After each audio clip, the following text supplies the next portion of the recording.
jollof rice, rice and stew, fried rice. 2-1 rice, rice pudding, rice and beans. In Nigeria, we eat a lot of rice. 7 million tons of rice, to be precise. If you're wondering just how much 7 million tons is, let's do some basic math. We have about 214 million people in our country. So 7 million tons divided by 214 million is about 0.033 tons per person. If we then convert tons to kilograms, we get about 33 kilograms. So in Nigeria at the moment, we each consume about 33 kilograms of rice every year. If you take a 50 kg bag of rice and divide it into 5 portions, each person is essentially eating more than 3 of those portions every year. But that wasn't always the case. Back in the 1960s, Nigeria was producing 360,000 tons of rice, which at the time was enough to meet the local demand. And our population at the time was only around 50 million people. The math will mean that back then, we were consuming only about 7 kilograms of rice per person. One research study we found actually put that number even lower at about 3 kilograms of rice per person. So that's less than 1 portion of that 50 kilogram bag that we earlier divided into 5 portions. So Nigerians really were not eating rice back then. Rice back then was used mostly for weddings, festivals, and other special occasions.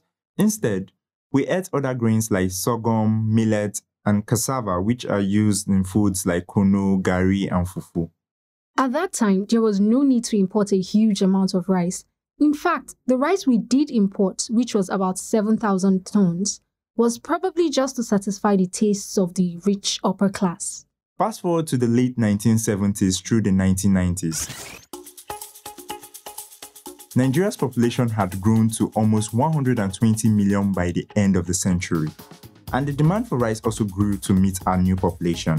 By 1999, we needed nearly 3 million tons to satisfy our needs, and every person was consuming about 22 kilograms of rice every year. Remember that in the 1960s, we were consuming anywhere between 3 to 7 kg per person. So 22 kgs in 1999 is a huge jump.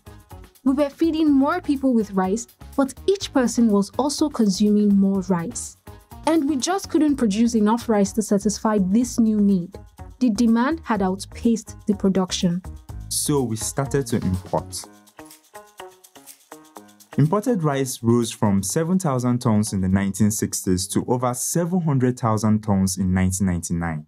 Now, it makes sense that as our population grew, we needed more rice. But why did the per-person consumption of rice increase? If each person had continued to consume between 3 to 7 kgs of rice every year, then even as our population was growing, we would have been able to produce enough to meet the demand. The real problem seems to be that each person started to consume more and more rice. So we wanted to know, when and why did we start consuming more and more rice? It all started in 1977. But before that, let's take you back 2 years to 1975. In 1975, Nigeria generated over 5.5 billion naira in oil revenue. Before 1975, the highest amount that our country had ever generated from oil was 166 million naira. Almost overnight, our country had generated more than 33 times the revenue that we've ever seen. And remember, at that time, the naira had value. In 1975, 1 naira was equivalent to about 60 cents. So if you do the math, the 5.5 billion naira we generated in 1975 was worth about 3.3 billion US dollars at the time. So in 1975, we had all this money and we didn't know what to do with all of it. So we bought rice. And we had more children. And more people moved to the cities to look for jobs to feed those children. Now, the thing about city people is that we just don't have time to cook. I mean, who has time to be peeling things, grinding things, waiting for things to ferment? It's just too much work to process and cook with all those other grains. But with rice, all we have to do is just open up the bag, dump it in the water and boil. No stress. With urbanization, rice became the most important food in cities, and Sunday rice even became a ritual in many homes. And in the 1970s, we could afford to import because we were making mad amounts of money. But then oil prices tanked and we stopped making money.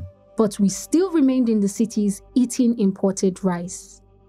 In 1983, the price of crude oil per barrel was about $29, down from a peak of $135 just 3 years earlier in 1980. That same year in 1983, when the oil prices had tanked, we imported over 700,000 tons of rice. So the ship was sinking and somehow we were still partying. The government at the time realized then that we simply couldn't continue to import at that level, and they started creating programs and policies, like the Back to Land program in 1988, to encourage and boost local rice production. The government even placed bans on imported rice. And for some time between 1985 and 1997, our imports remained relatively low and steady at about 400,000 tons per year. Then we transitioned out of military rule to civilian rule and the party started once again. In 1998, rice imports jumped back to 700,000 tons per year, and by the year 2000, Nigeria was spending over $193 million on imported rice. Fast forward to November 2015. In 2015, our population had grown to 181 million people, and we were consuming 6.2 million tons of rice. But our production was only 3.9 million tons, and we were spending over $314 million on imported rice. So when President Muhammadu Buhari took over office in May 2015, he set out to make agriculture a priority for his administration. On 17th November 2015, the president launched the Anchor Borrowers Program through the Central Bank of Nigeria. The program is an agricultural loan scheme intended to create a linkage between anchor companies involved in food processing and smallholder farmers. So basically, the CBN through the program will give out loans to farmers. The farmers then take their harvest to anchors, who will pay the cash equivalent into the farmer's account. CBN will then take their loan payment portion from the same account. After setting up the Anchor Borrowers Program, the president imposed a ban on rice imports in 2016.